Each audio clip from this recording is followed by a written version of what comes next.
ഒന്ന് രാജാക്കന്മാർ 3:16 മുതൽ 28 വരെയുള്ള വാക്യങ്ങൾ. രണ്ട് സ്ത്രീകൾ ഒരു തർക്കം തീർപ്പാക്കാൻ ശലോമോൻ രാജാവിന്റെ അടുക്കൽ ചെല്ലുന്ന രംഗമാണ് ഞാൻ നിങ്ങളുടെ മുമ്പിൽ മൊണായിട്ടായി അവതരിപ്പിക്കാൻ പോകുന്നത്. നിങ്ങളെ എല്ലാവരെയും രാജശില്പങ്ങളാൽ അലങ്കൃതമായ ശലോമോൻ രാജാവിന്റെ കൊട്ടാരത്തിലേക്ക് സ്വാഗതം ചെയ്യുന്നു.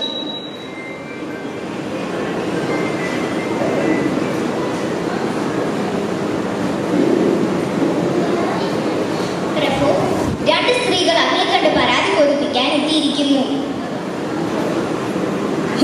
വരാൻ പറയൂ.